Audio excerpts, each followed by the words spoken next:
আদালতে হাজিরা দিতে এসেছিলেন দুজন আসামি। হাজিরা দিতে আদালতের ফটকের সামনেই মোটরসাইকেল রেখে চা পান করছিলেন তারা। হঠাৎ করে হেঁটে এসে তাদের লক্ষ্য করে গুলি ছুড়ে 4 থেকে 5 দুর্বৃত্ত প্রকাশ্যে গুলি ছুড়ে হত্যা করা হয় হাজিরা দিতে আসা দুজনকে। রোববার দুপুরে এমনই চাঞ্চল্যকর ঘটনা ঘটে খুলনার দায়রা জজ আদালতের সামনে। প্রত্যক্ষদর্শী সূত্রে জানা গেছে, জামিনে থাকা দুজন আসামি আদালতে হাজিরা দিতে আদালতের ফটকের সামনে মোটরসাইকেল রেখে চা পান করতে দাঁড়িয়েছিলেন। এ সময় 4 থেকে 5 জন দুর্বৃত্ত হেঁটে এসে তাদের লক্ষ্য করে গুলি ছোড়ে।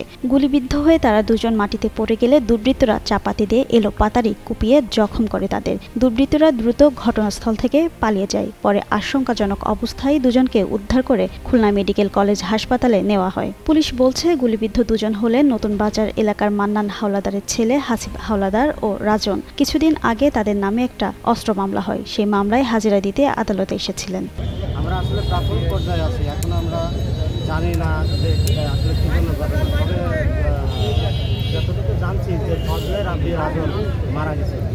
ফজলে রাব্বি রাজন আমরা জানাই যে সোনাডাঙ্গায় থাকতে 4টা অস্ত্র সহ আমরা ধরছিলাম পলাশ গ্রুপে, এই পলাশ গ্রুপেরই সদস্য। তো পরবর্তীতে জানতে পারছি এই অস্ত্র মামলায় নাকি তার হাজিরা ছিল। এই হাজিরা দেওয়ার পরে আমরা এখন প্রাথমিকভাবে জানতে পারছি, তবে তদন্ত করে আমরা বিস্তারিত জানতে পারছি।